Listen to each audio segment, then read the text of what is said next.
I'm quite embarrassed, to speak about compassion. It's very difficult, because it's a topic one can say many words,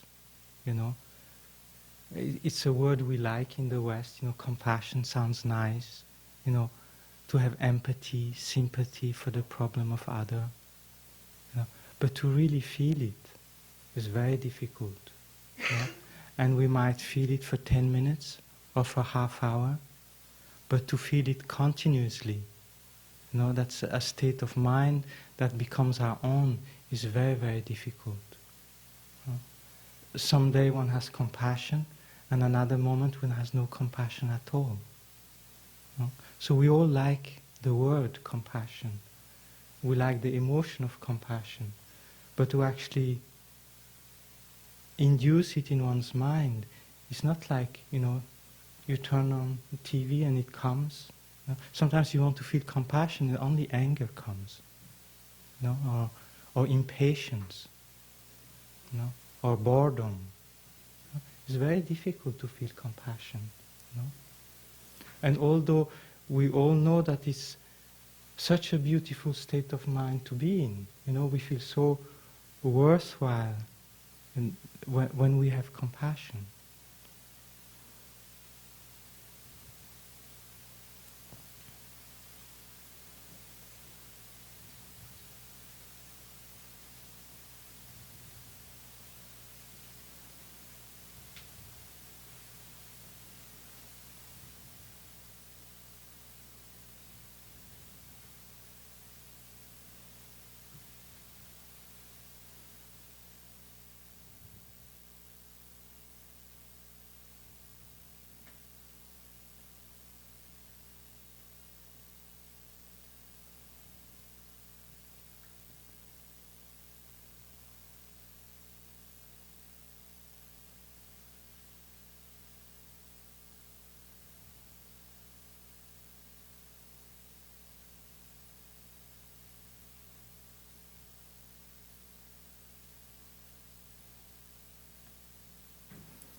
There's no other door to open our heart, to realize our Buddha nature. There's no other way than the path of compassion.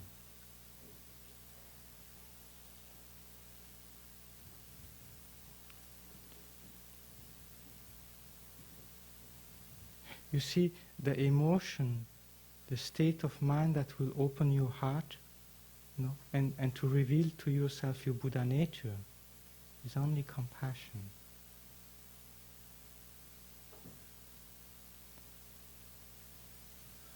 So if we want to experience the bliss of the mind, the joy of the mind,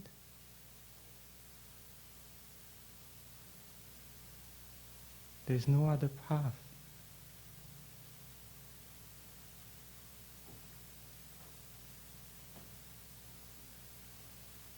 So that's why it says that the door of the Mahayana path, of the path to enlightenment, is compassion. The entry, the seed of enlightenment is compassion. Is that one is not able to bear, to see the suffering of all living beings? So in Buddhism one speaks about 3 types of suffering. It's what we generally recognize as suffering, the physical and mental unwell-being, the pains.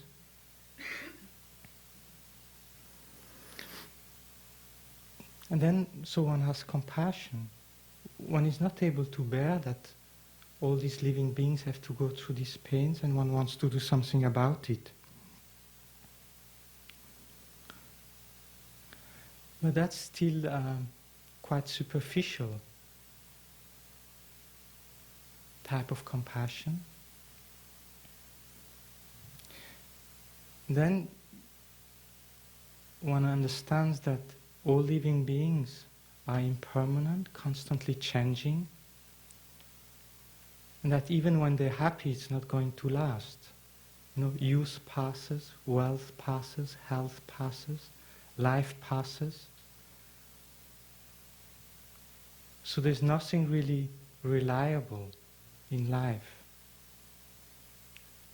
So even if they're momentarily happy, it's not going to last. So one can even have compassion, for people which externally at the moment, appear to be happy. Yet these ones also will grow old, get sick and die.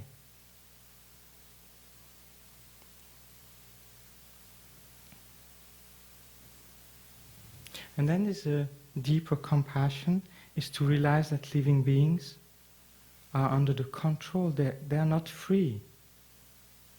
They are under the control of mental affliction, disturbed state of mind, and karma. They have no choice. Their mind is not free to do whatever they want. They are conditioned, pushed by their past experience, their memories, their habits.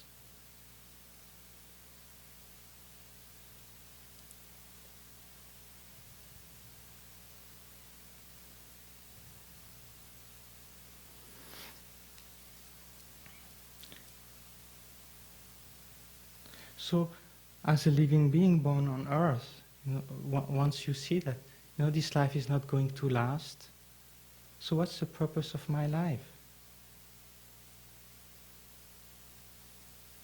Get a job, raise a family,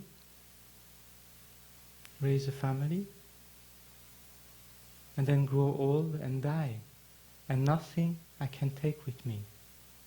When I die, nothing I can take with me.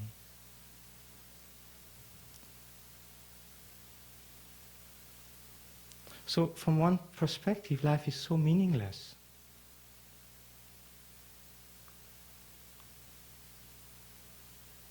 Not only are we going to die in the end, but on top of that, death can happen any time. There's no guarantee. We all like to live in our 80s or 90s, but the fact is that many people die at any age. And it can happen to us too. So death doesn't wait till we have finished all our project. It just happens.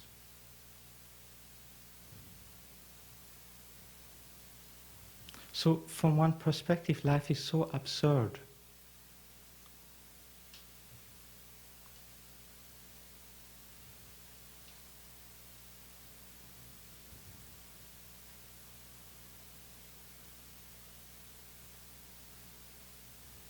And there are places in the universe where a living being lives 500 million years or 1,000 years.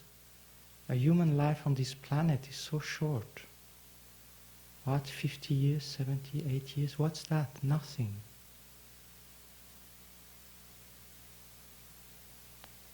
It's like we come in this life, like going on holiday in a hotel on the beach.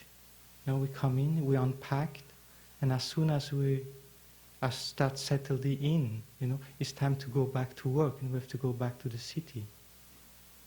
So it's a little bit like that. One comes into this life, one grows up, has to get used to live in the world, find a job, get comfortable in life, and as soon as we're installed, it's time to prepare to depart.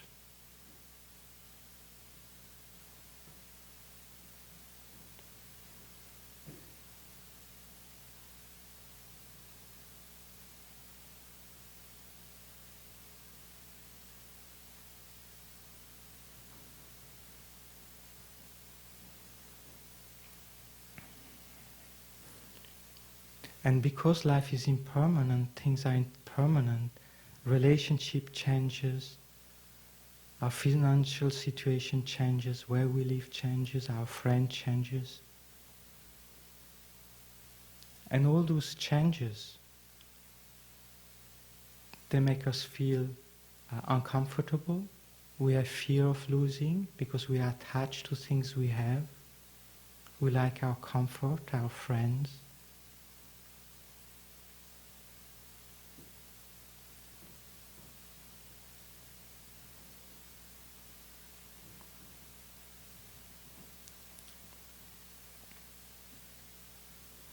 And the me, I want to be happy. So whoever makes me happy, I like that person, I befriend that person. And whoever harms me or is nasty or interfere with my happiness, I don't like that person.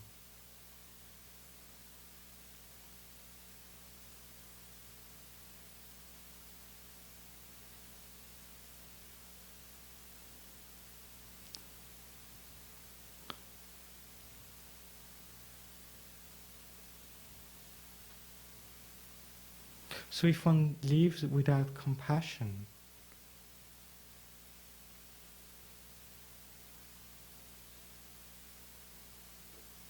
you see, an ordinary life spiritually has no meaning at all. We don't find peace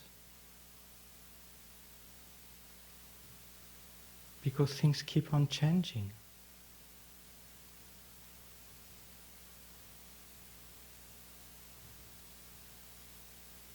And the ego has a hard time to find satisfaction.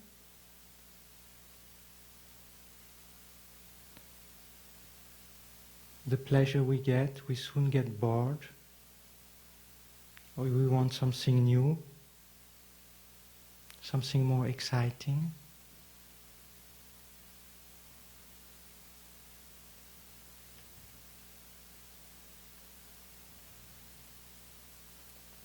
Even on the spiritual path, one could always get more bliss, more peace.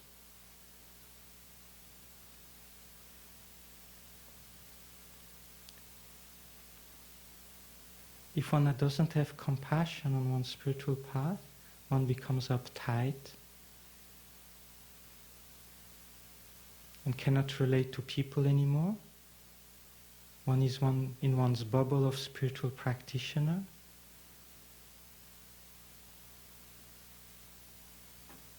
And one sees other people as interfering with one's meditation, with one's spiritual path. And one looks down upon other people which don't practice. We have a self-righteous feeling, oh, I'm doing well, I'm doing something good, and they don't.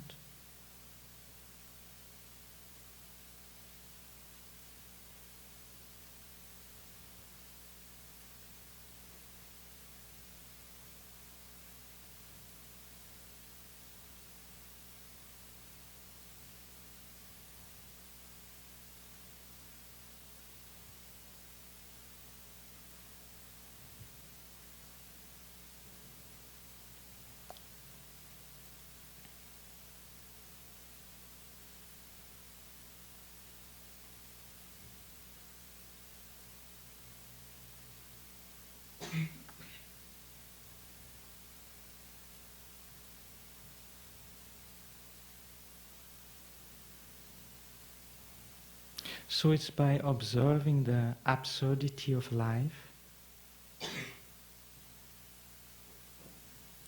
and that one has to first to see the absurdity of one's own life, and then realizing that all other beings live in the same absurdity.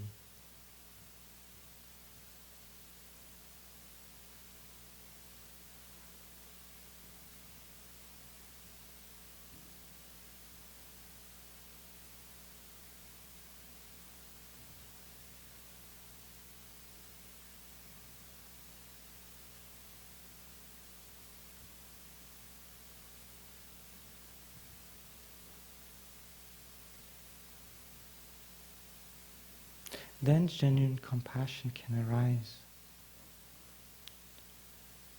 So the compassion is a state of mind that wants to alleviate the suffering of others.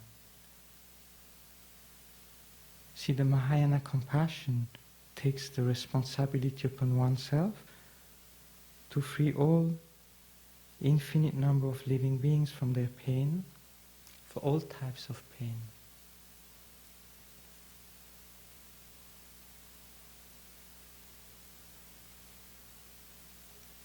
And that state of mind is the entry to the Mahayana path. There's not another state of mind. It's not by reciting some prayer that you you enter the path to enlightenment. It's not by doing some meditation that you enter the path to enlightenment. It's by generating a state of mind in you where you take the responsibility. I want to reach enlightenment for the benefit of all beings. That state of mind makes you enter into the path to enlightenment. Without that state of mind, we have not entered yet the path. So it's actually very difficult to enter the path to enlightenment. It's an incredible, powerful state of mind. It needs an incredible, courageous mind.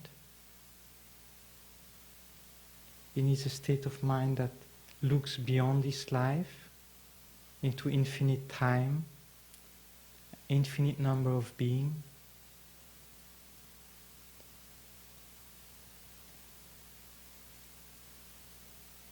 So that state of mind, once you have that state of mind, once you wish to reach omniscient mind to benefit all living beings, when you want to reach the highest perfection, the highest spiritual inequality, once you want to reach the highest bliss, the highest joy, to be able to guide other living beings there, then you have entered the Mahayana path, the path to enlightenment. And then while on the path, people harm you, they are ungrateful to you, they criticize you, even though you wish to benefit them and you try your best to help them.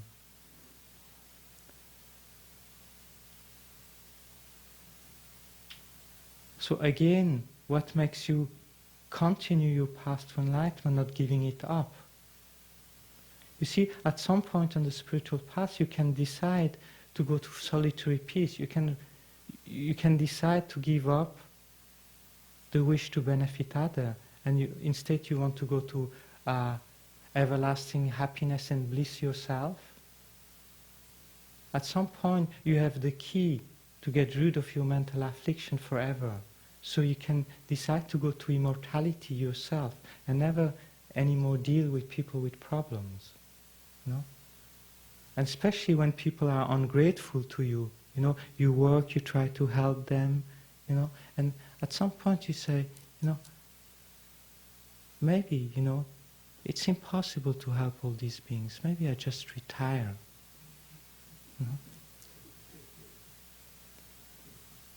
And then again, at that point, what makes you go on is your compassion.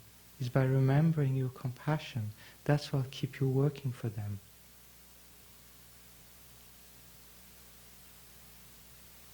It's by remembering how pitiful they are. And these beings are pitiful, but they are not unrelated to you. In infinite past, having your parents, your boyfriend, your partner, your kids. So these beings are somebody very close to your heart. How can you give them up? So by remembering that, you don't give up. You keep on trying to benefit them despite, their naughty behavior. And again, at the end of the path, it's again compassion which make you manifest in countless forms to benefit others. What makes out of the bliss of your mind, that your mind that pervades all phenomena, what creates the cause of you to manifest in the world, is again your spontaneous compassion. That's why, thinking along those lines, Chandrakirti, in his text, Introduction to the Middle Way, the whole book is about how to become free, how to realize emptiness, the true nature of phenomena. But at the end of the books, he praises compassion, because it's the compassion that makes you enter the spiritual path. It's the compassion that makes you not abandon while you're on the way. And again, it's the compassion at the end that makes you benefit beings forever.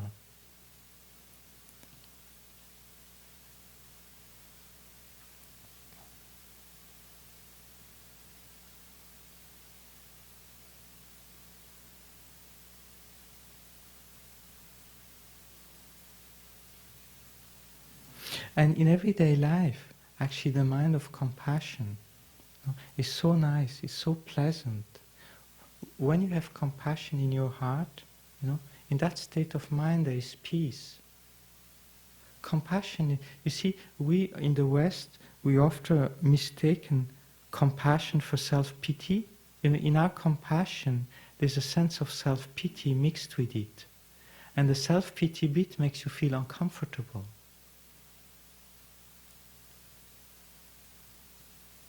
But real compassion in your heart, there's a sense of self-esteem, that you are a worthwhile human being when you have compassion. When you love and care for somebody,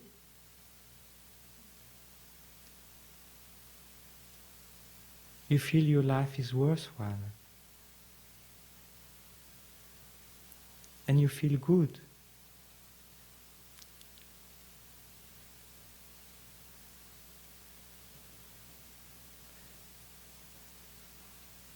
And you have no problem with people. You see, even if people hurt you, if people don't like you, if you have a mind of compassion, you have space. You understand these people have problems. No? And if they don't like me, they cause problem. Well, I must have created some problem to them in the past. This is my karma coming back. It's not their fault. No? Why they don't like me? First is because they have, uncontrolled mind themselves. They have mental affliction. They are under the control of mistaken perception of who they are. And they are triggered by my own karma. You see, we each of us have a certain vibration that we emanate, and some people like us and some people don't like us. We are attracted, even though we don't know people. There are some people we feel comfortable with, and other people we feel uncomfortable with, even if we don't know them. Right? So each one of us emanate a certain vibration, a certain energy, and there are some energy which are in agreement and some energy that clashes with different people. So that energy is the result of our karma. And often people, you don't feel comfortable with, even you don't know. If you start talking with them, you realize that there's a kind of incompatibility. You don't agree. You're not in the same space on different issues. And the other people, you spontaneously have attraction. And then when you start talking with them, you actually realize that you agree on many things. You're, the same wavelength. Right? So how does that come? This comes from karma. In Buddhist term, is that past experience. Similar type of experience, similar type of memories. Shared time passed together.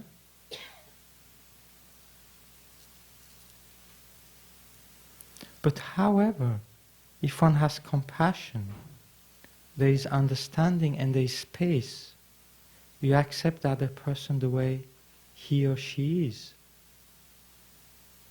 And you don't react with anger or impatience.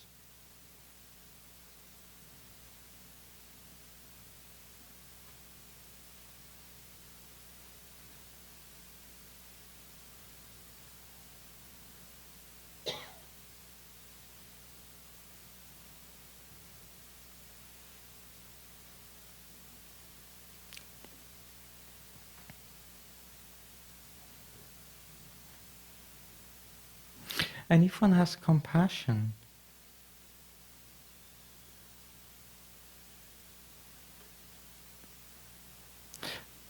first, the mental state of having compassion is a happy state of mind. And then whatever you say or do under the influence of compassion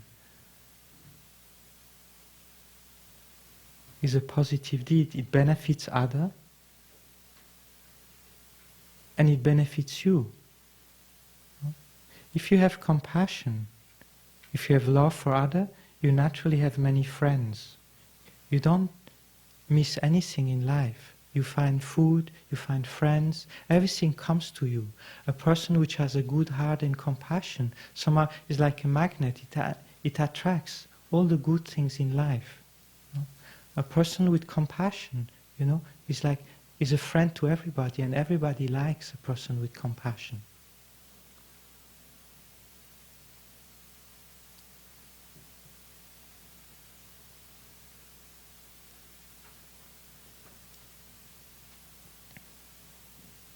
So,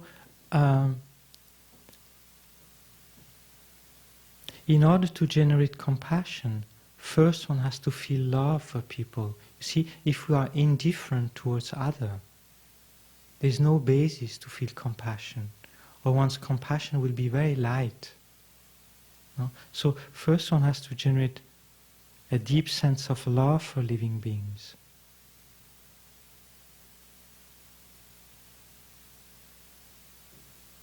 You see, in our everyday life we have love for our friends, for our relatives, and maybe it goes a little bit broader sometimes for our community, our country.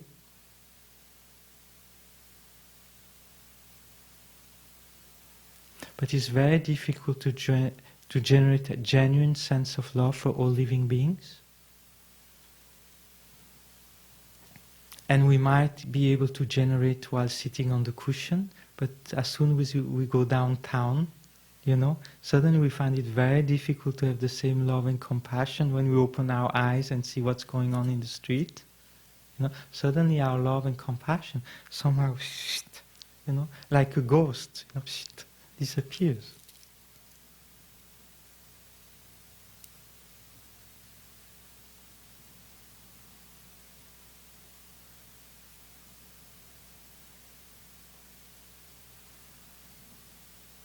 Yet again, love.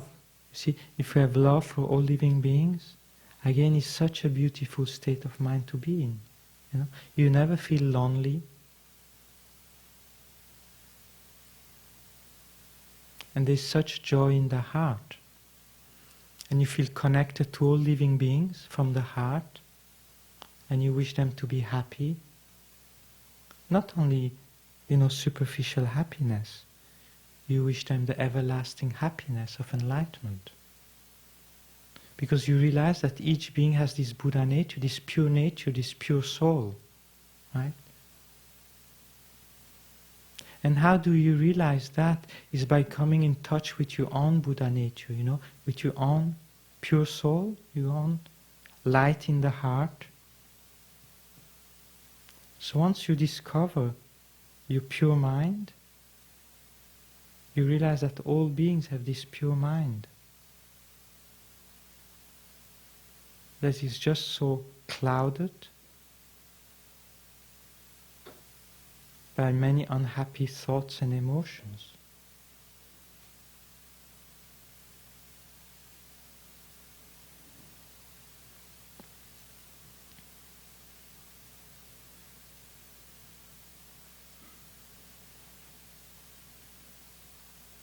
So like oneself, I want to be happy, and I have the right to be happy. See, all beings are exactly the same. If you put yourself in the shoe of your partner or the people you live with, and you see life from their perspective, they're exactly like me. They just want to be happy. And according to their understanding,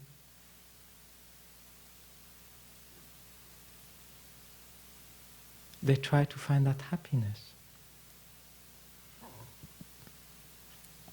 So from the heart level, you see, we are not different. We're all the same. Wherever we are born, whatever lifestyle, whatever religion, we all wish this happiness.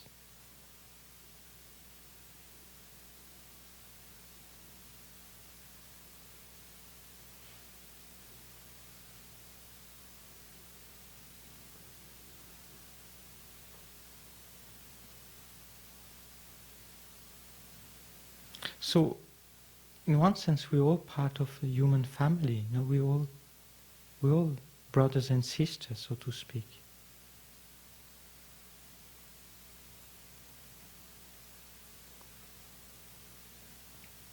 So how come that I'm so interested only with me, my happiness, my meditation, my enlightenment?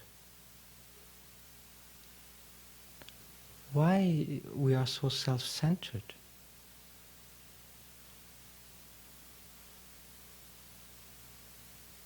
And that self-centeredness makes us so uptight, so unhappy. Because the world doesn't function that way. See,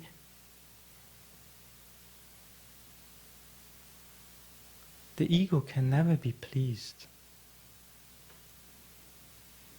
And as long as we want to please the ego, we will always have some fear of losing, of not getting enough. The self-centered mind thinking me, me, me, as soon as the thought me come, my interest, my benefit, then the unhappy state of mind arises. The unhappiness follows that state of mind. As soon as I think, oh, me, how can I make me happy? Then the unsatisfaction comes.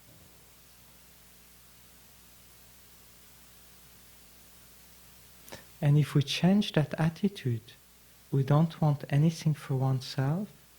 If we decide the purpose of my life, why I exist, is to make other people happy. No, I don't have any agenda myself. Why I live is to make other people happy.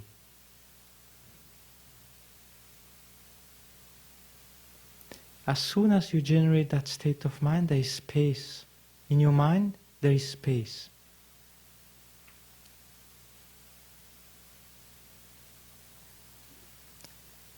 And all your self-pity, all your problems somehow disappear.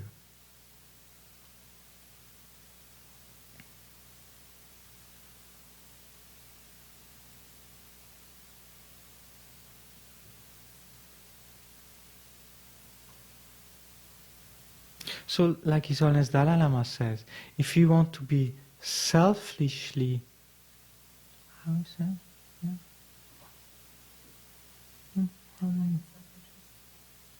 No? Yes, kind of. You know, if you want to be selfishly wise, or if you want to be greatly selfish, you know, I mean, if you want really to be happy, you know, there's no other way than to love and care for others. Because your own happiness comes when you cherish and love others. You know, when you have compassion for others, you love others, and you think, what can I do to make other people happy? What can I do with my life to benefit others? You know, if you, instead of thinking, you know, I'm going to my job in order to make money, to make a living for myself, if you take the same job and you say, I'm doing this job to make other people happy, you know, what can I contribute to society through my work? You know, how can I make, through my job, how can I make other people happy? You know, that change of attitude somehow changes, you know, your heart. And actually you feel happy to go to work.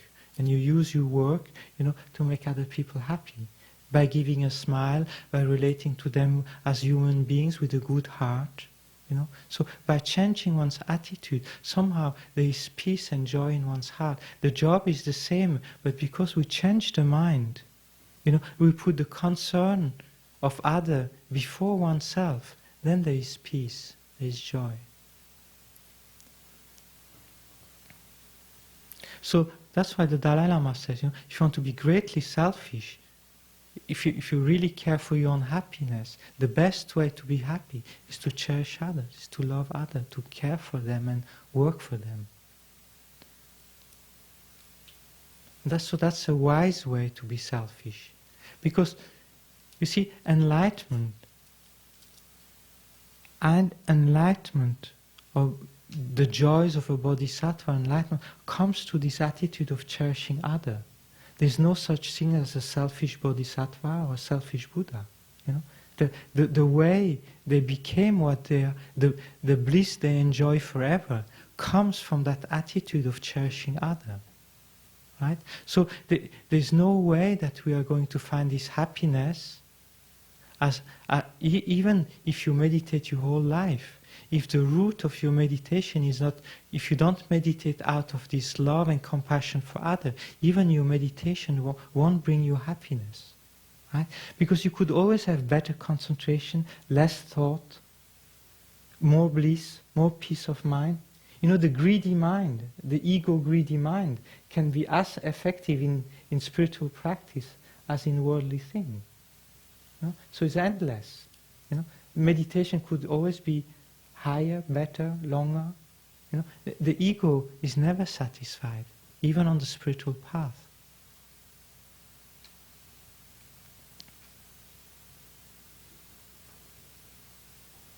So it's only by renouncing the ego, by giving up,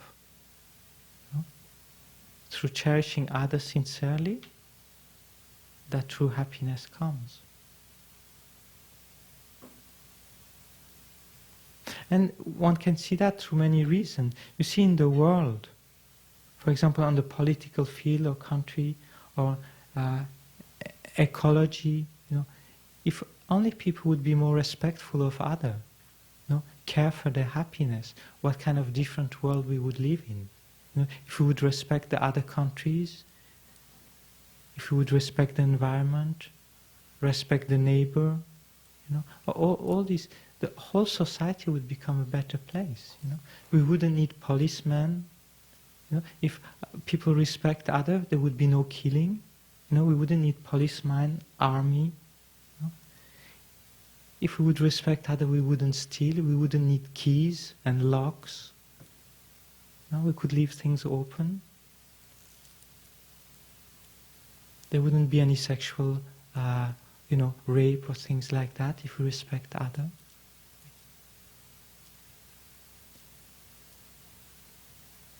So, you see, compassion and love for others takes care of so many issues.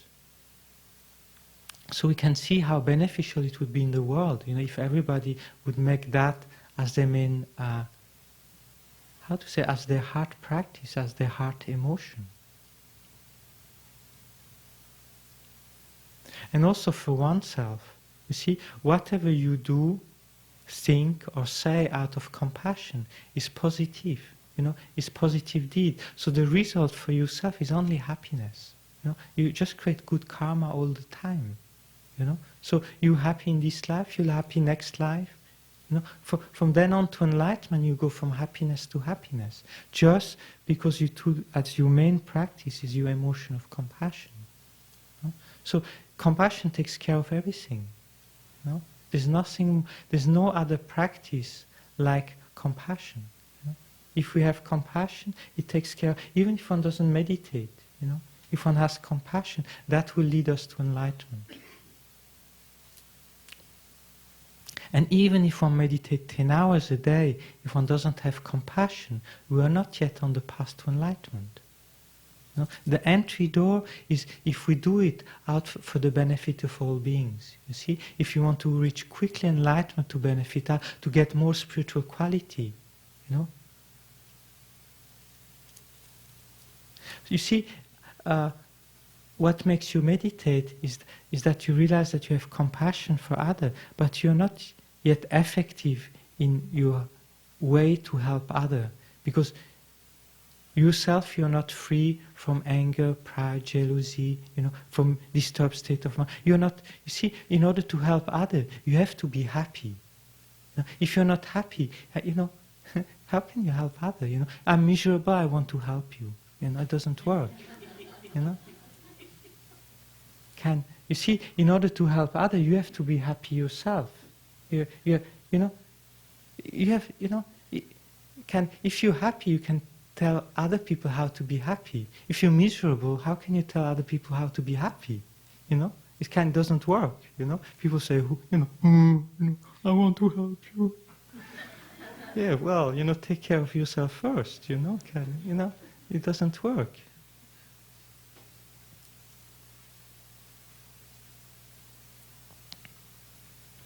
And then also, more you have spiritual quality yourself, you see, more you understand the mind, you see, more you understand your own mind, more you resolve problem in yourself, more you understand your mind.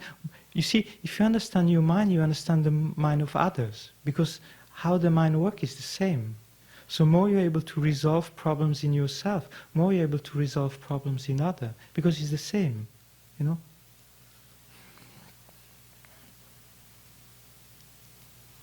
So more you have peace and joy and bliss in your mind, more you're able to guide others to those states of being.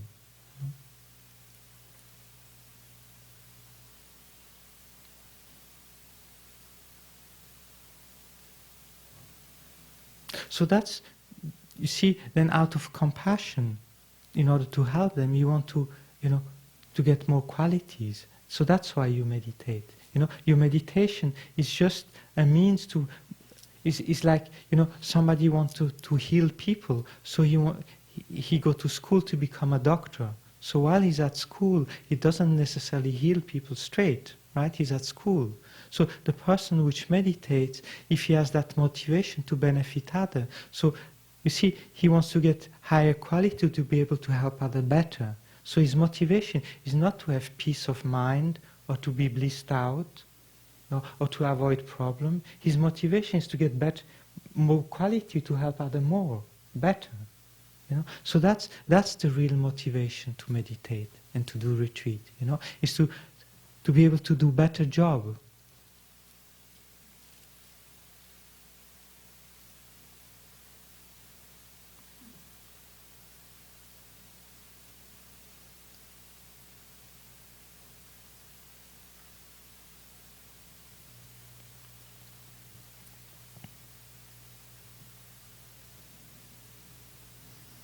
So compassion is a very profound emotion, And compassion, we also have to have compassion for oneself.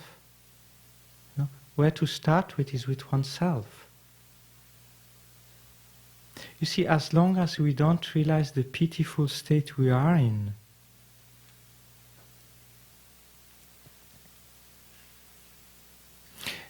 you see, as long as we see life as a park of attraction, something pleasant, and we joyfully frolic around, take a little bit of here and there, a little bit of pleasure here and there,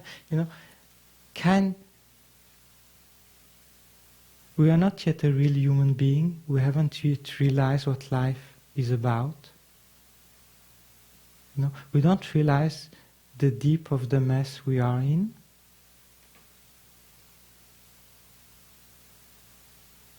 So we don't have the base for having compassion for oneself, As long as we think we're okay, there's no way we can feel compassion. It's only then when you start realizing, hey, I'm going to die. I'm not here forever. I will die, and then what's going to happen? The question is not whether I'm going to die. We don't have the choice. We are going to die without any choice. Each one of us one day will be on our deathbed. And one time we'll have to let go of everything. Our friends, our possessions, even this body that we cherish so much, that's our home. One time, all this is gone.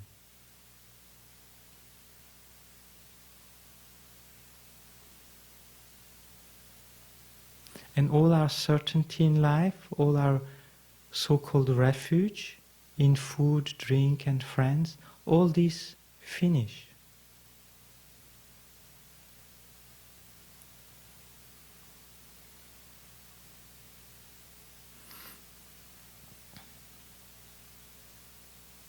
If you go to that point, then you can start having compassion for yourself. Because all your certainty in life disappear. All your control. You see, the ego is very good to build an iron tower around himself, to protect himself, to feel comfortable. But one thing he has no control over is death.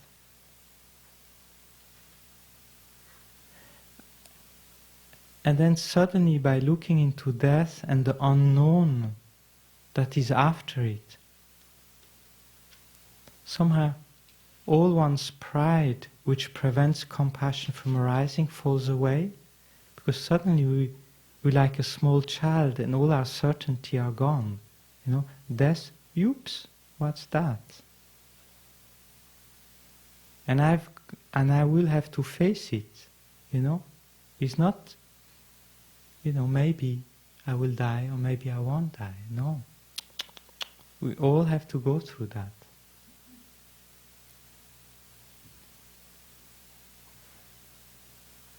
And death is a scary thing. Because the complete unknown what's going to happen after.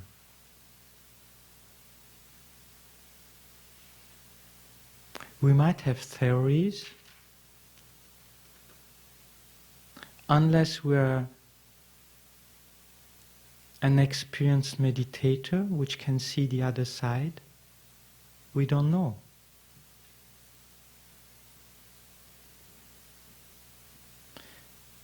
And we are going to grow older, the body becomes stiffer, we will fall sick, we start needing glasses, we hear less and less well, our beautiful appearances,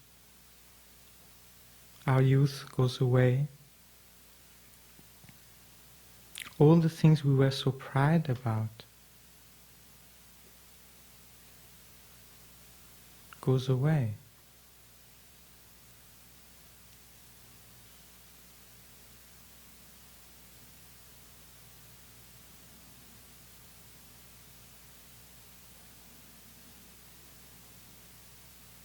And then if you really see that and you accept to look into it, because the ego is very smart to try to avoid the real issue, it's very easy to get distracted going to the disco, to the beach, and there's hundreds of thousands of things. There's full of DVDs and video in the shops, that one can, avoid looking at the real issue. At the real issue is, I'm going to die. It's not a joke. It's true. It's a fact. And it's only if one looks into that real compassion can arise for oneself.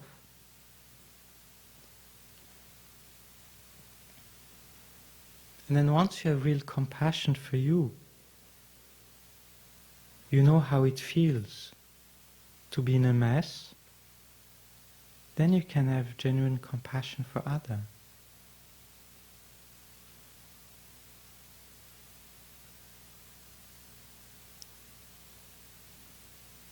And strangely enough, you see, we don't like to go to that place that scares us. But the whole time of trying to avoid it, we never find happiness, we never find peace. Because we always avoid the real issue that we are going to die. But strangely enough, if you accept to go there and face it, suddenly you find peace and joy. It's by escaping the problem that you never find peace. But if you look into it and generate love and compassion, understanding, then suddenly you have peace of mind and you let go. There's joy.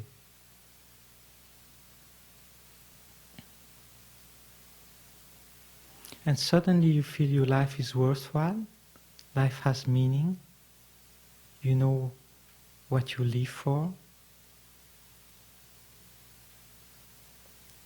You have contentment, you have joy. You don't have an agenda, so you're open, you're flexible with other people.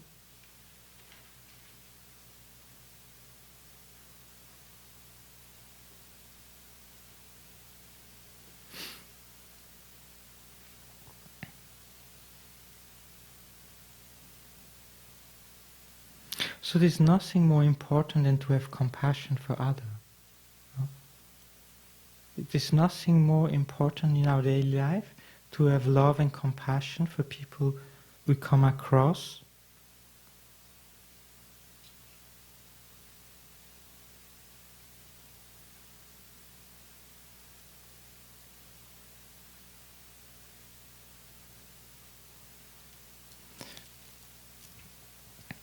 And in the same way, you see, if you have love and compassion for others, you forgive for whatever mistake they have done, whatever hurt or pain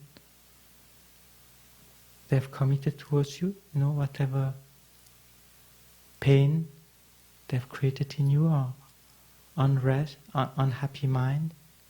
See, in compassion there is forgiveness, there is understanding that they hurt us because of our and their negative karma.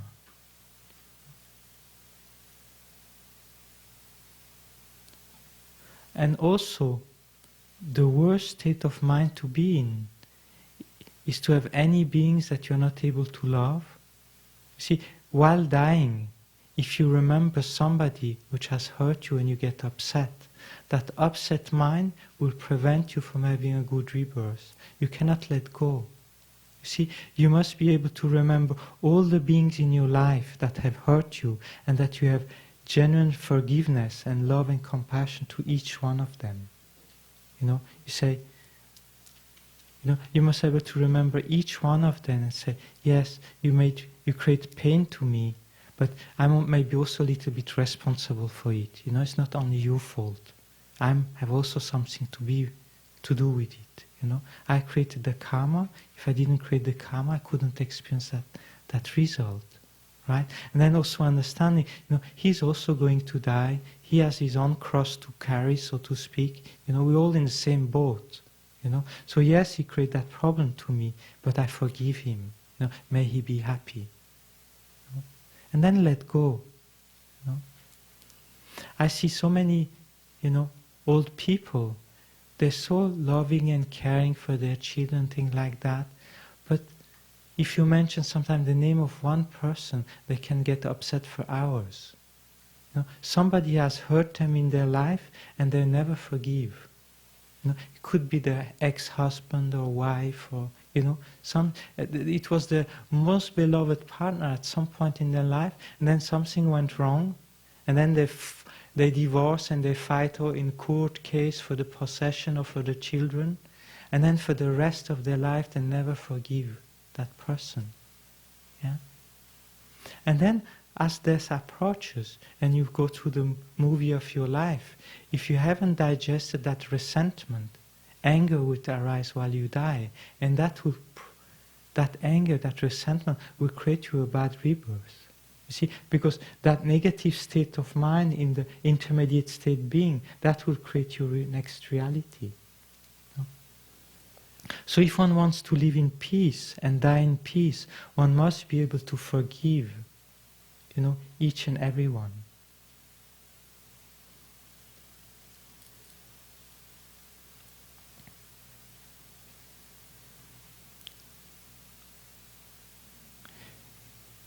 And then same thing with the friends.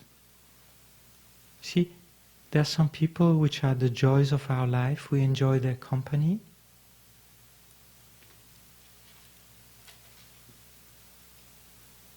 But if we generate attachment, if we live with attachment, that mind of attachment will prevent us from enjoying even the friends. We always have fear of losing. The attachment mind is not a happy mind.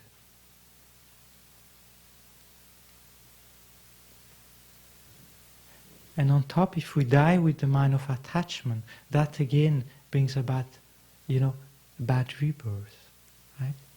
So attachment makes us uptight. There's no space in the attached mind.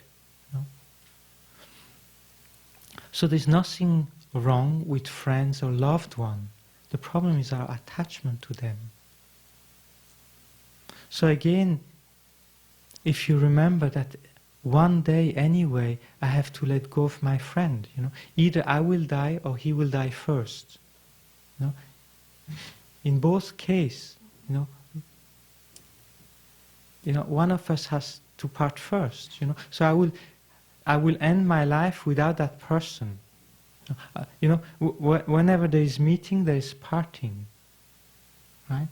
So if I live with attachment to the person, I will just have pain.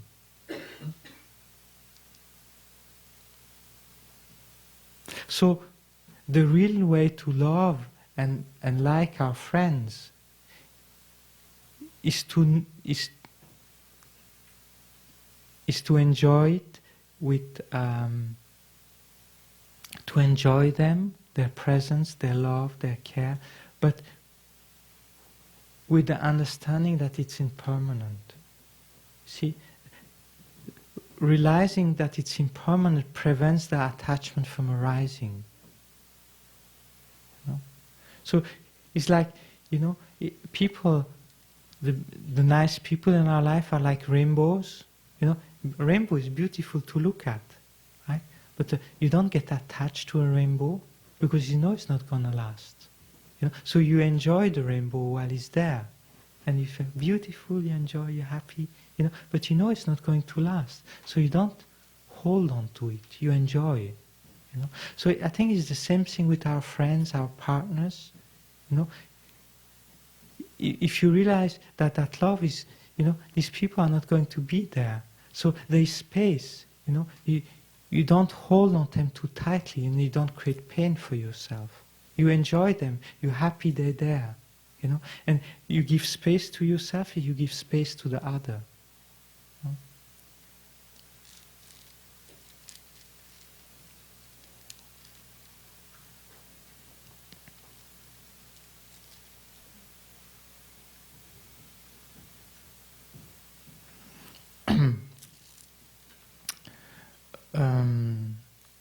So how does that resonate, what I told you so far? What works for you? I just share with you how I see it and how it works for me. What you see, if in a day I don't remember that I'm going to die, it's like what Milarepa says, if I don't remember that I'm going to die in the morning, I waste my morning. If at lunchtime I don't remember that I'm going to die, I waste my afternoon. And in the evening, if I don't remember that I'm going to die, I waste my night. So, and it's so true, I would live my life completely differently if there weren't death. What makes that I'm monk and I live my lifestyle is because I'm going to die. And I'm realizing it. If I wouldn't think about death, I wouldn't live the way I do. And the Buddha said, of all the hoof print, the biggest is the one of the elephant, right? And of all the meditation on the spiritual path, the most useful is to remember impermanence and death. The greatest impact for your spiritual life is to remember that things are impermanent and that you're going to die. You see, you don't need a deep realization. You don't need, to have visions of Buddha or God. No, just remember you're going to die. That changes your priorities. So, for me, if I remember impermanence and death, suddenly I have compassion for myself, I have compassion for others. Because I'm going to die, and it's not sure when. It can be soon. It's not going to be in 50 years, maybe. Especially in California, there's a place where earthquake can happen any time. These building can collapse in 30 seconds, we all die. And people, in Japan wouldn't be surprised. Oh, California is known as the San Andrea thing, it happens, it's bound to happen. We can drive home and a car comes the other side, the person has a heart attack and goes the other side of the road and front crash, we die. Or the person falls asleep or is drunk. We cannot do anything. It just happens. And then other people, our friends, read in the newspaper, oh, such and such died car accident. We read it every day, but it always happens to others. But one day it can happen to us.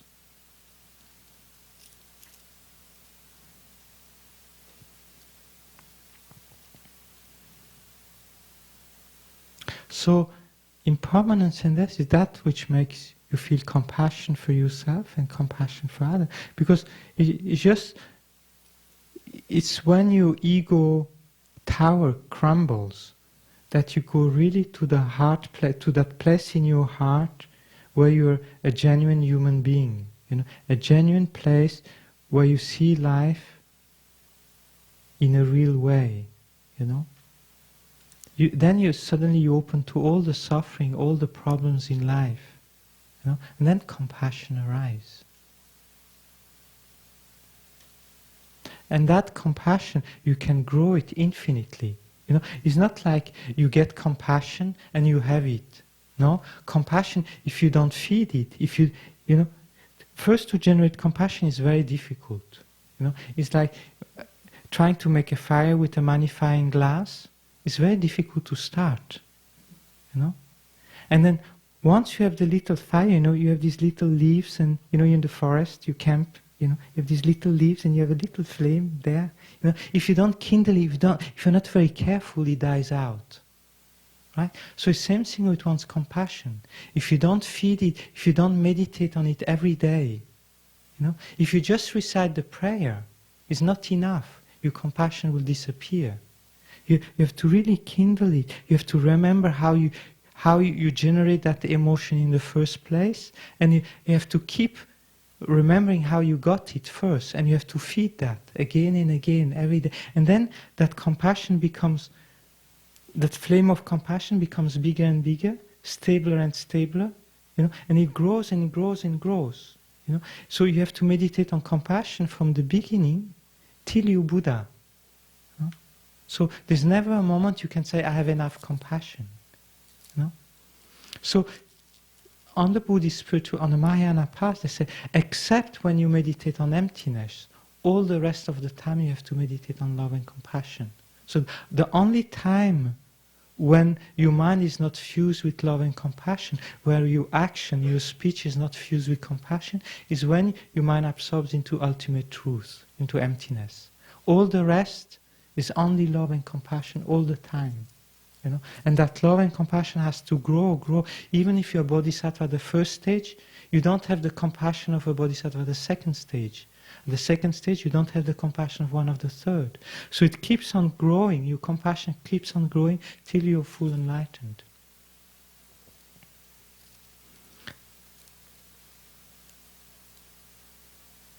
So normally, you see, for those which take the bodhisattva vows, you have to generate compassion every 4 hours. Why? It's because compassion, if you don't feed it, it degenerates. If you stop meditating on it, if you stop inducing that state of mind, you see, if you induce it regularly, it stays warm between two meditations. So it's very easy to arise again. It arises almost spontaneously, and you can make it grow.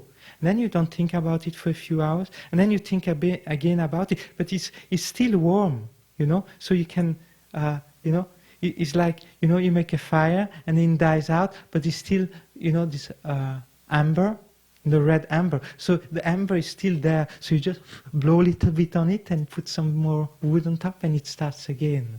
So same thing with compassion. You see, if you don't let it die out, you stop thinking about it for a while, but it's still warm from your previous state of love and compassion, right? So you kindle it a bit, and then it's back on, right? So, and that is till you become a real bodhisattva, where you have spontaneous compassion all the time, where you don't, you have effortless compassion, you know, then it has become your own. But before that, you have always to work, you know. And even while it's there, it can always be more extensive, more vast, you know. It's infinite the way it can grow.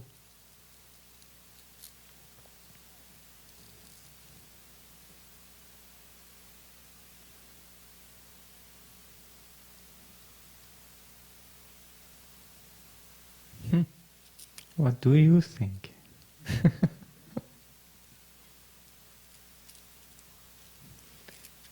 Do you think? Yes. I was wondering if you could clarify. I guess I'm stuck in the word happiness. Mm-hmm. Because I can understand love, joy, and the word happiness connotes fixity, doesn't connote impermanence. Mm-hmm. And to me, when I got confused when I heard the purpose of one's life is to make others happy. Well, the word purpose is meaning, felt to me like responsibility. Mm-hmm. And that to me is a little bit difficult because one thing is to love and to nurture compassion, like you said. I think it's beautiful, and all the things you've said. But to have responsibility to make others happy, that to me is problematic. Yes. So I think it's not everybody takes that responsibility, has this intention. You know, most people would like to reach liberation, you know, happiness for themselves, the highest happiness. And by the way, they're happy to make other people happy, but they don't take that responsibility upon themselves. Right? So this, you know, even on the spiritual path, there are beings like that. Actually, most people are like that. You know, so to actually take that responsibility, that is not, you see, that I care so much for the happiness of others, that is not the job of God or of somebody, of Buddha or of anybody else. You know, how can I be happy as long as one being still suffers? You know, so that's an incredible state of mind, and it's very rare to generate that type of intention. You know, that to take that kind of commitment is amazing, isn't it? I mean, I agree. You know, it's very difficult. You know, and it's not something easy to. You know, it's easy to say the words. You know, oh yes, you know, I wish to reach enlightenment for the benefit of all beings. You know, it doesn't. You know, it's okay. You know, but when you actually see what it implies. You see, for example, Avalokiteshvara, Chenrezig, you know, the one with 11 faces and 1,000 arms. You know, so he was a bodhisattva under a previous Buddha. He took the bodhisattva vows, and he took the vow, I will reach enlightenment last. I want to bring all beings to enlightenment before me. Right? And with that attitude, he entered the bodhisattva path. Right? And he led many beings to enlightenment, you know. And then he looked back at how many people were still there, and he saw so many beings still suffer, you know. So, you know, his heart burst out, you know, and he went back to work to lead many beings to enlightenment. And then he looked how many beings were still suffering, and so many were still suffering. So his heart just broke, you know. He just kind of, you know, burst out, you know, out of distressed by seeing all the misery there were, and despite all his help, all these beings he led to enlightenment, since the number of beings are infinite, there was still, you know, almost he had done nothing. You know? So then it says that, you know, he kind of broke into peace, and then his guru Amitabha, you know, put him back together, and then, you know, so his head became 11 head, you know, and then he manifests as having 1,000 arms, so to be able to help not only two beings together with two hands, but he had 1,000 arms to help, you know, many more beings together. And he even blessed his name, that whoever hear his name, you know, is protected from lower realm. So that's why Avalokiteshvara, Chenrezi, or Om Mani Padme Hum has the power to protect us from a lower rebirth. Because he had so much compassion, he even blessed his name that it protects others from fear. Right? So it can, they are just, you see, when you read Buddhist scriptures, at the time of Buddha, most people entered the path wishing to reach enlightenment or small enlightenment or liberation. There were very few bodhisattvas. Right? Because to reach everlasting liberation from all problems takes about 7 to 10 lives. To reach enlightenment through the Mahayana path takes 3 countless great aeon, 3 aeon. So who wants to do that? It's crazy. True. I mean, it needs an incredible state of mind to accept that responsibility. So I agree with you, it's not easy.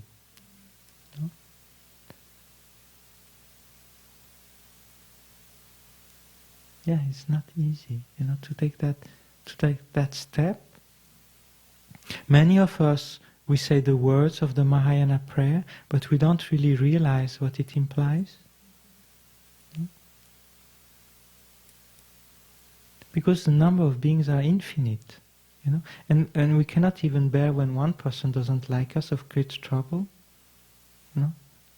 How am I going to come back here? Let's say you have a body of light, you blissed out in a pure land. You have a body, an eternal body of light. You can choose to be reborn wherever you are. You don't need to work. You don't need. You don't die. You live in a paradise. How on earth we would come back here?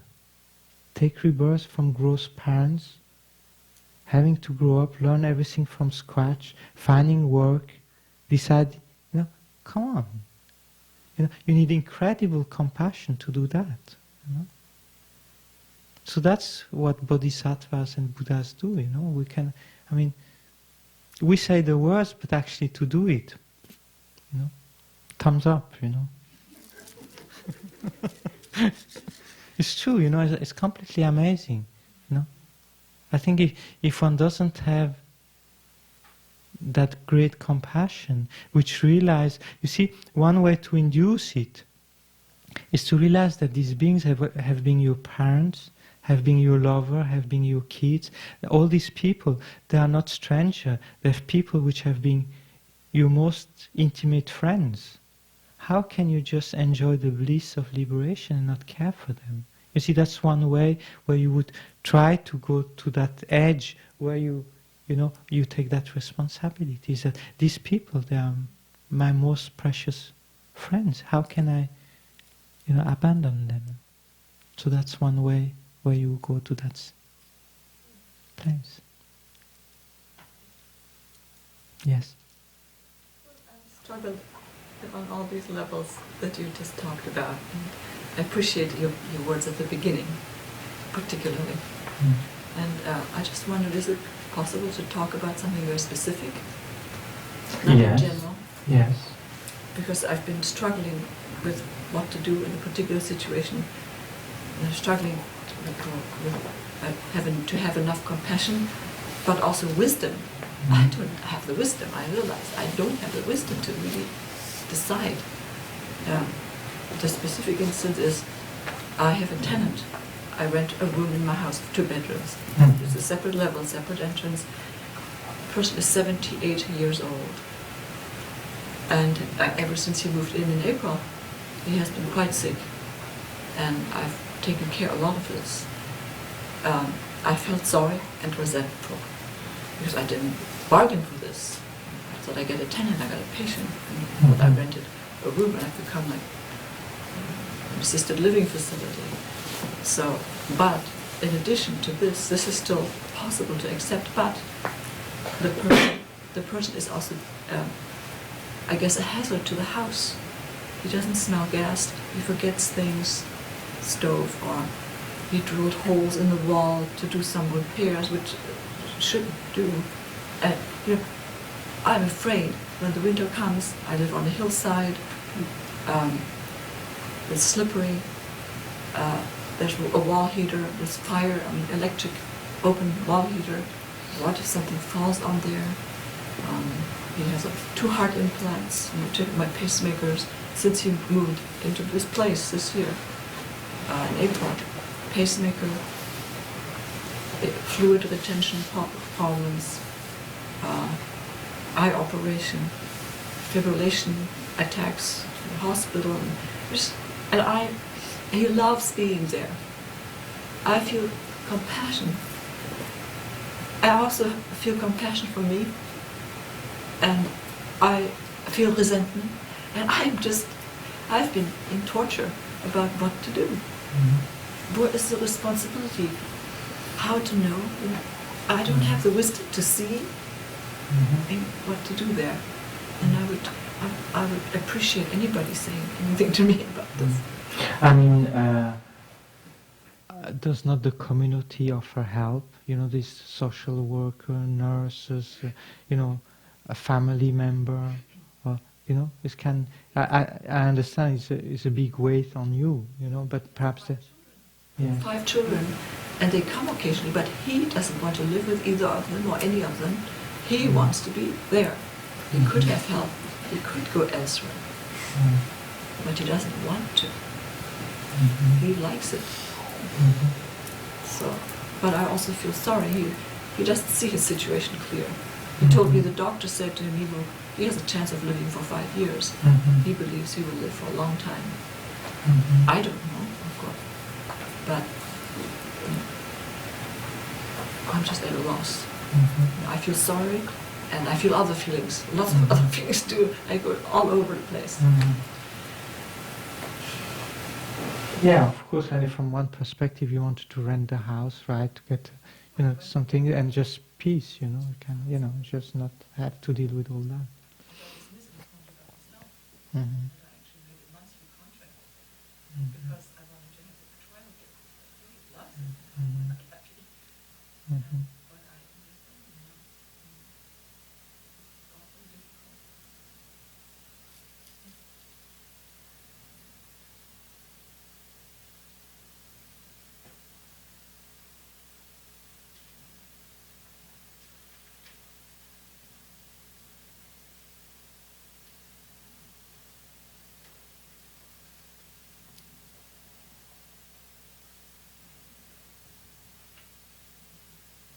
What does his family think?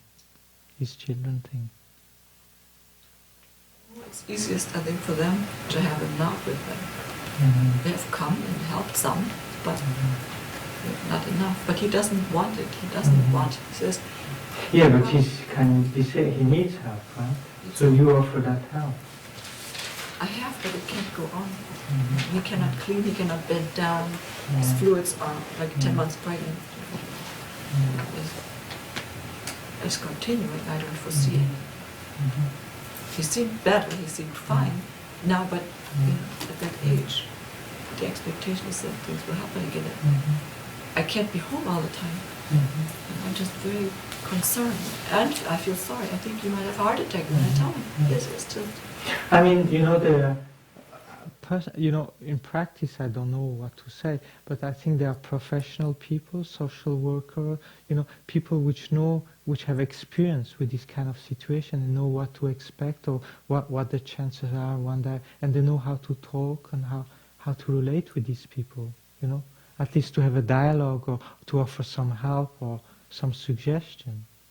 I think there are people which have that skill, they are trained in such a way, and from the government they know what, So I think, He should leave because it endangers the house. If there's a fire in the neighborhood, you're responsible, you're liable if he falls down the stairs. And I feel sorry for him. Where is he going to go? He's going to be unhappy, very unhappy. And I'm supposed to make him happy. Well, to make beings happy doesn't mean to please the ego necessarily. So actually to make people happy is very difficult. You need a lot of wisdom. And it doesn't mean to please the ego of people.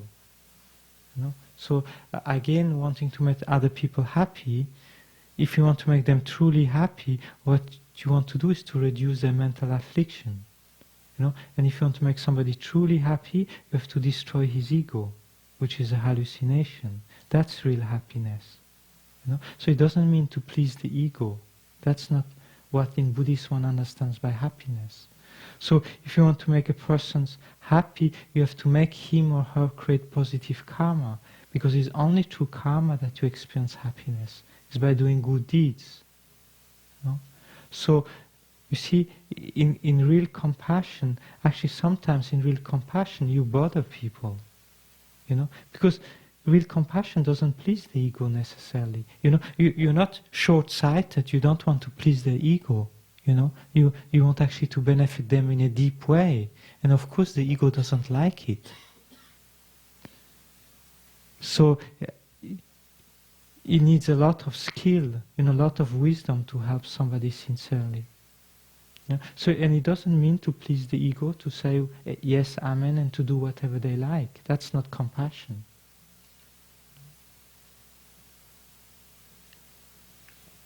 Yes, so you see, I don't know more. I think personally in that situation I would ask help from social worker, and that the social worker they discuss with the family, because obviously we reach an age sometimes where one is not anymore understanding really one's situation very well, and one needs some help from the family and from professional people, all with with love and concern, real love and concern, and then try to find the best solution.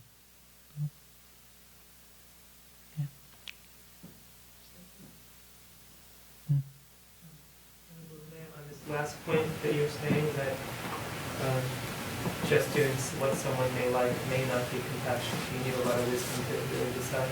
So I'm often trying to think about a situation where when we want to give the victory to others, what I've come up with personally in my meditation about it is that, similar to what you're saying, I want to see if I'm right, that someone may want the victory in whatever circumstance it is. I see that they want the victory. I maybe disagree with the decision, but I'm happy to abide in the decision. Doesn't mean agree. So then it means, in my ideas, give the victory to others, maybe to abide in the decision. I may say that I see it differently, but abiding in it to me would be giving the victory in that case, rather than giving both. Then that I would see as maybe creating harm, possibly creating hallucination. Yeah, you see, sometimes giving the victory to others is kind of sheepish. The real compassion would actually to not give the victory. If some of your friends wants to get drunk, and just because you don't want the argument, you just let them get drunk. You offer the victory. Say, oh, okay, you get drunk. But the real compassion would to say something. Look, I don't agree. I don't think it's a good idea. So that would be real compassion. So sometimes. So you see, in both attitude, whether you give the victory to others, you don't interfere, or you say something, both depends on your attitude. If you have compassion, both are right. But compassion can be quite, not interfere, not giving advice, or it's like a mom, has a naughty child, So the mom loves the child, but sometimes he needs to be scolded, and even get a whack, I don't know how you say it, otherwise it goes out of control, right? So, but the mother doesn't do that out of hate or anger. She does that out of true love and care. Right? So it's the same thing with our friends, our relationship. It doesn't, compassion and love is not, sometimes has to have a wrathful expression, but it becomes a positive deed because it's done out of genuine concern for their happiness and their well-being. So that's why having a compassionate behavior is very difficult, because it doesn't mean to say yes to what other people want. So so that's why the spiritual path is very challenging, So more you have wisdom, more you're able to help. No? More you have solved your own problem, more you're able to help other people solve their problem. So that's once you go to concrete situation like that, you realize how to be a bodhisattva is actually very difficult. To truly help others, you need incredible wisdom, intuition, clairvoyance, understanding. No? To genuinely help others is very difficult. So the point is not to give up, but to try again and again and again. And one makes mistake. But if one's intention is good, it's no harm. One has to keep on trying. Yes. I'm glad that you said right now what you said about the drinking. So if you have a friend who you love and you have compassion for, but in this case it's not alcohol, it's marijuana, and he even will say, well, it makes me happy, so because he knows a little bit about what I'm doing, so it's really good for him to throw it back at me. It's really easy for him to do that. So he'll say, well, it makes me happy, so why, if I smoke a bowl, what does it matter, right? It's not hurting anybody. So I try to explain to him that it hurts him because it makes him unclear about, and he's convinced himself that it helps him. And so we've gotten into struggles, and I have a lot of compassion for him, but I'm needing to find that I mean, at one point, do you have enough compassion just to set yourself aside, apart for it for a while, and say, it's not okay with me that, I mean, you have to put boundaries on it, right? You have to put limits on it. So, well, in order to benefit others, you have to be happy yourself, right? So you cannot make other people happy if you're not happy, right? So one has to live in an environment, where one's mind is at peace and happy, and then you can radiate that peace and happiness for others, right? So if you see, that's why on the spiritual path you have 3 refuge. You have Buddha, you have the teaching, but the Sangha is very important. Meaning to live with people like-minded, you see, that you support, you help each other. So if one doesn't have that support, one's inner spirit will not grow. If we live with people which constantly drag us down, we are so weak spiritually. So if we don't live with people which are positive, it's better to live alone. In French we say it's better to live alone than with somebody, not in good company.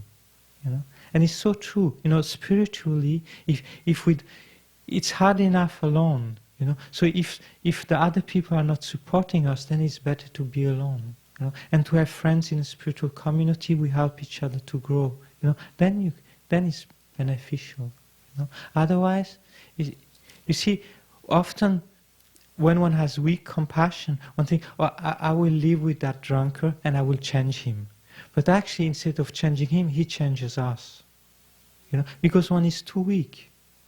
So instead of changing others, they change us. So it's very difficult to be at the level. You see, it needs an incredible strength of mind to be at the level where you accept to live with somebody difficult and try to have that compassion, that love to understanding and try to change the person, to improve that person, without losing heart oneself. So that's already quite an advanced mind which can do that. At the beginning, I often meet people, which have one of the partners in the spiritual path and the other one not. And then they go along and they say, the person in the spiritual path thinking, I will influence that other person and will make him enter the spiritual path. But often it works more the other way around, It's the other person which drag the person back, to parties and this and that. Because we have all attraction to that. We have the weakness, and then it's easier to go down that road than to go up. Spiritual path is like, one image they give is like trying to pull a rock upwards, a boulder upwards. If you start, it comes back down by itself. So having a spiritual life, trying to fight one's mental affliction, one's anger, one's attachment, one's ego, is difficult. It's not easy. So it's easy to give up, because we have a natural inertia. We have been habituated with these states of mind so long, and wherever you look, the advertisements, the movies, everything feeds your mental affliction. So it's very easy, to fall back. So.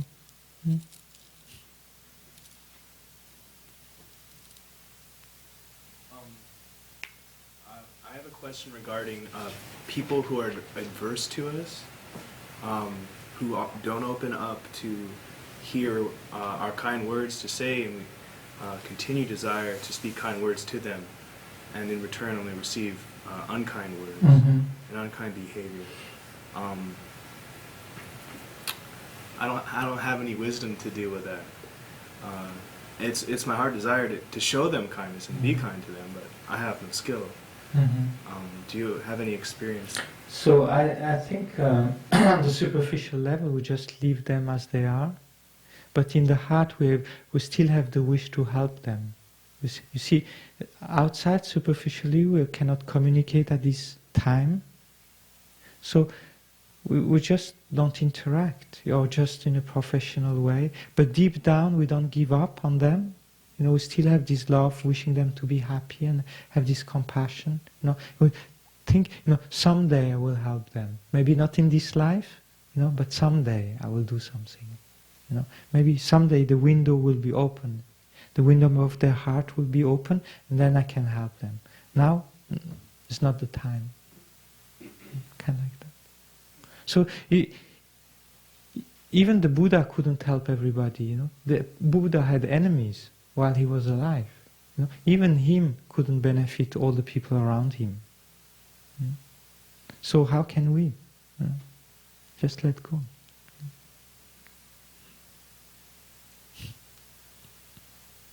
Yeah. Would you say that the more ego a person has, the more unhappy they are?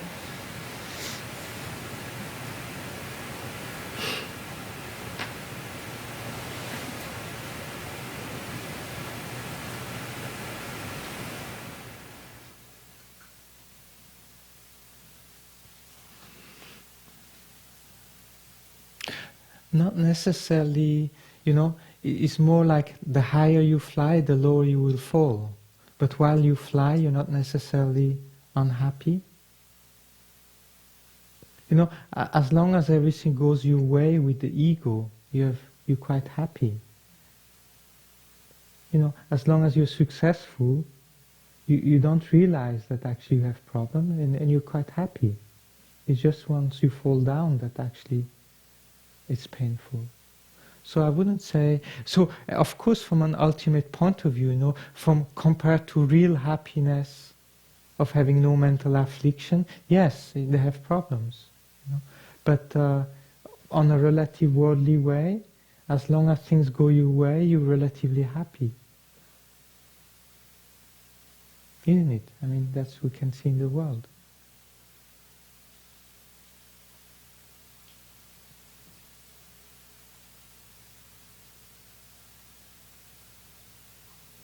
So my real question, I want to know, how do you generate compassion in yourself? What works for you? How do you induce? So first, do you feel that's something worthwhile to cultivate? And secondly, how do you do it? And how often? Do you do it, regularly? Or you just wait till that state of mind spontaneously happens to you when you see a sick dog or an old person, or something that triggers your compassion naturally? Or do you make an effort to generating willingly, or you wait till the compassion happens? One of the ways that I've done it is with songs. With songs. Music, yeah. reason. Or to think about my son or my parents or somebody I really love. And then, so you generate compassion towards your friend, relatives, but then do you try to universalize it? You do? Yeah, that's excellent. Not always successful. Yes. Yeah, that's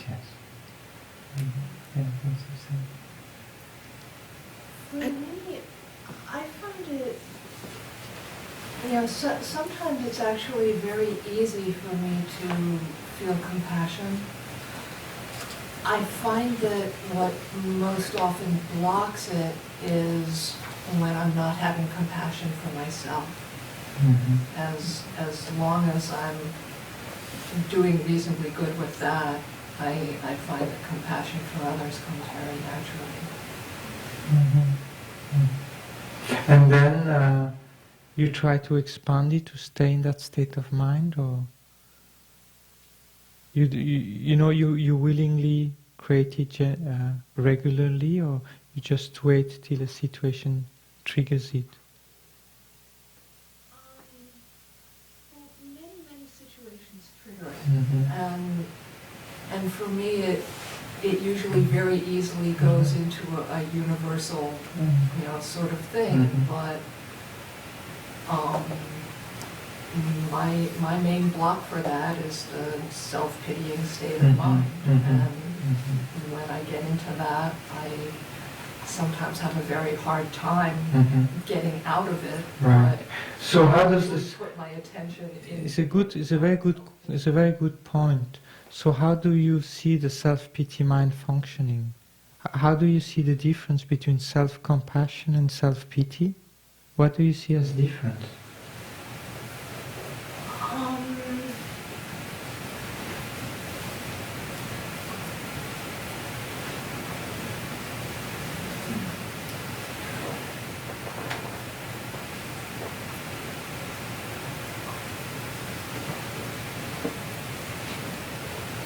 I'm not quite sure I know, they definitely are different, but I'm not quite sure I know how to answer that. Yes. I was just thinking about the different. For me, when I'm in a state of self-pity, it seems to come out of my ego. Yes. It's me. I feel kind of. Whereas self-compassion is a lot more open-hearted.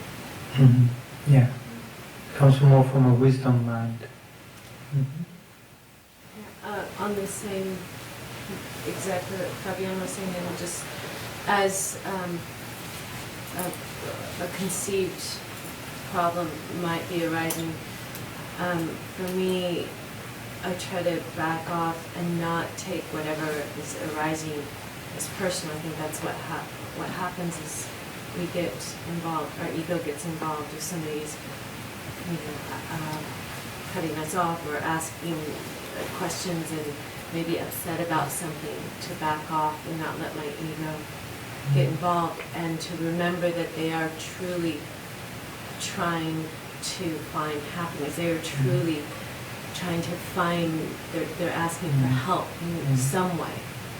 It might be roundabout, but they're asking for that help. And to just let ego. Now, compassion. You see, is it a pleasant state of mind to be in, or it is an unhappy state of mind? Is it a happy state of mind or unhappy?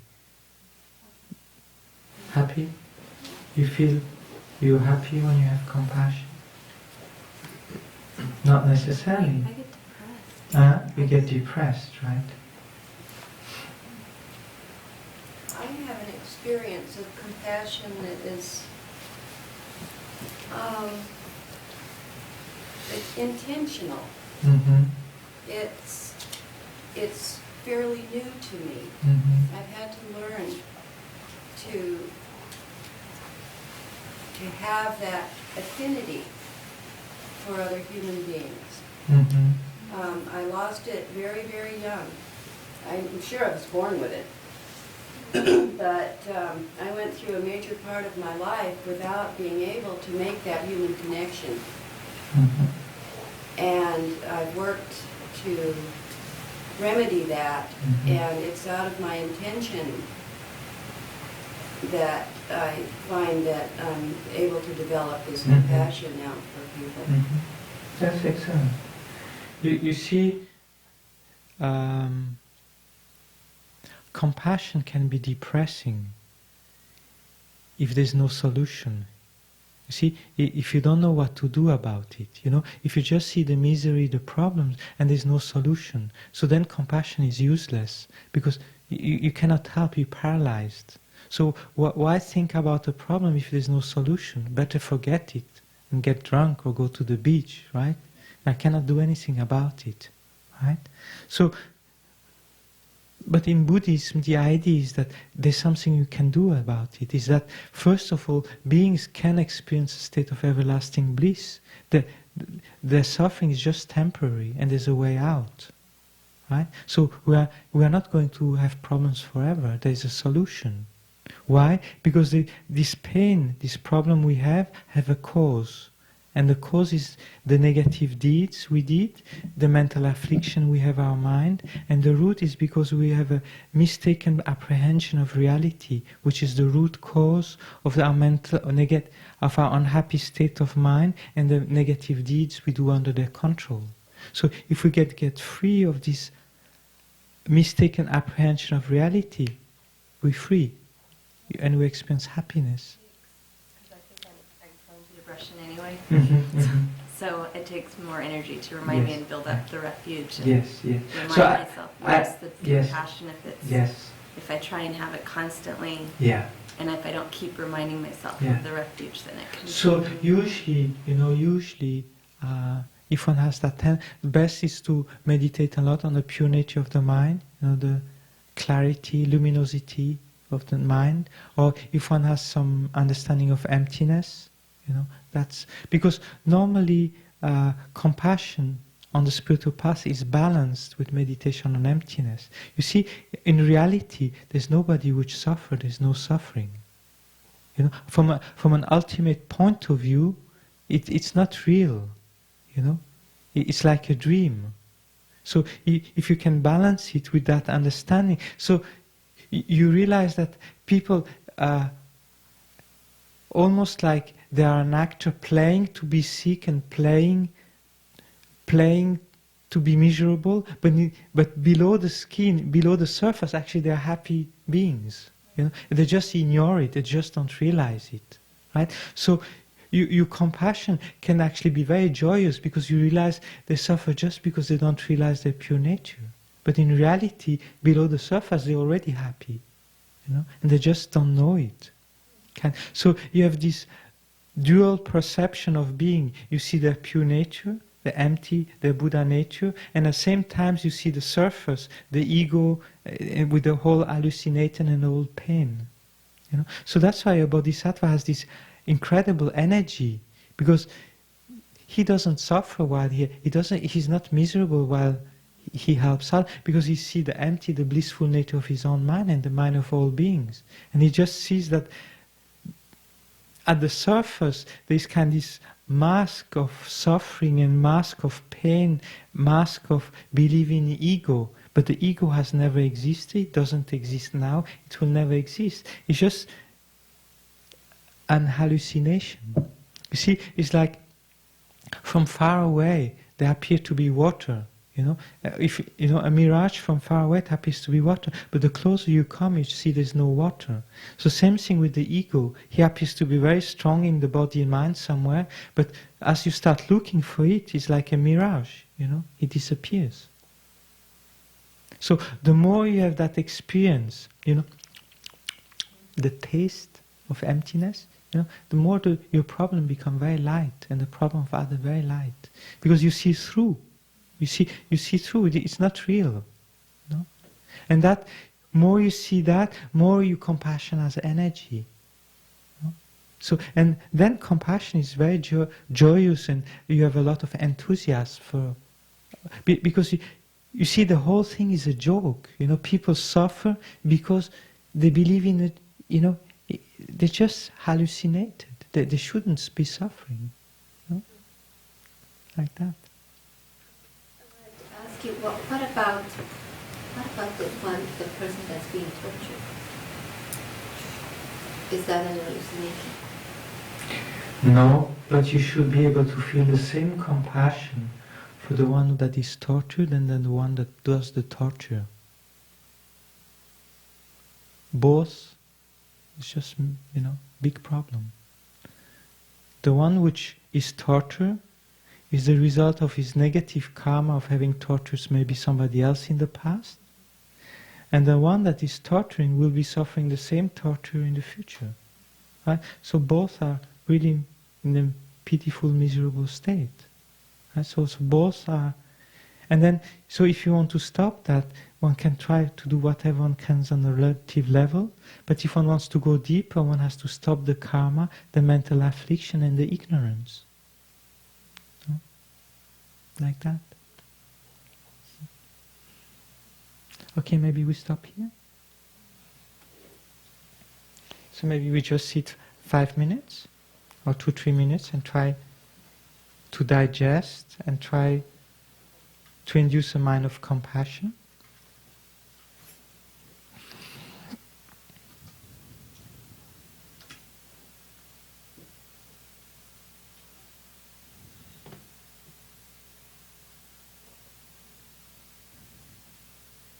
So compassion towards oneself.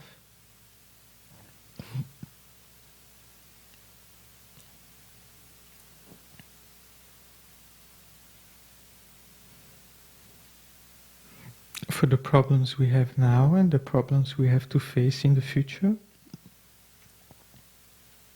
May I be free from those problems. May I be free from pain. May I be free from fear, from loneliness. So when I say that, it's my wisdom mind, my Buddha nature, which says that to myself, which wishes that to myself.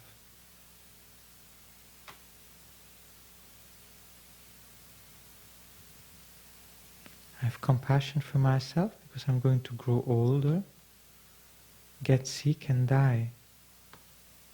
So I wish myself to be free from old age, sickness and death.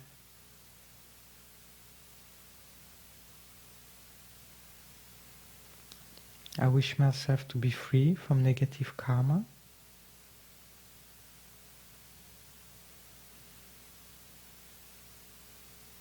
I wish myself to be free from negative mental states.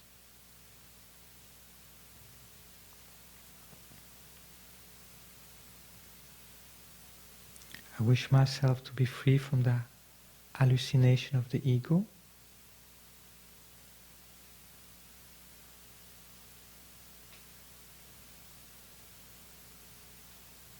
And I wish that freedom to my partner, to my friends, to my children.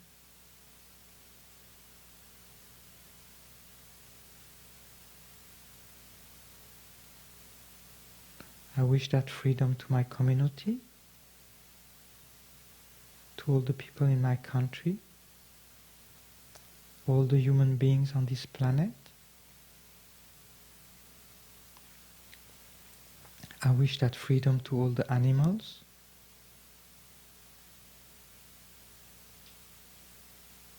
To all the beings which have died and live in other form of existence.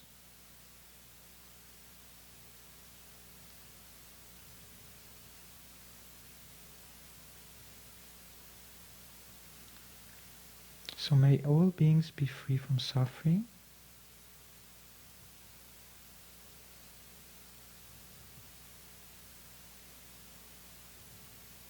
And I will act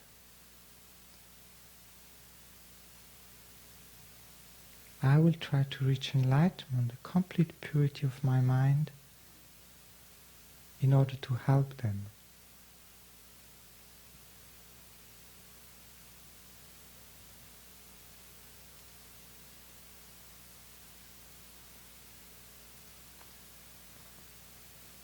In ultimate reality, there's no I, there's no body, there's no mind, there's no room, there's no other people.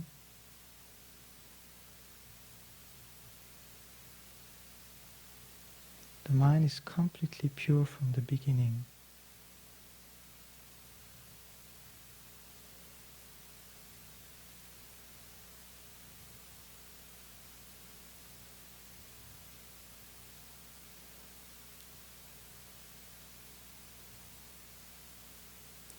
In ultimate reality, there's no birth, there's no death, there's no beginning, there's no end.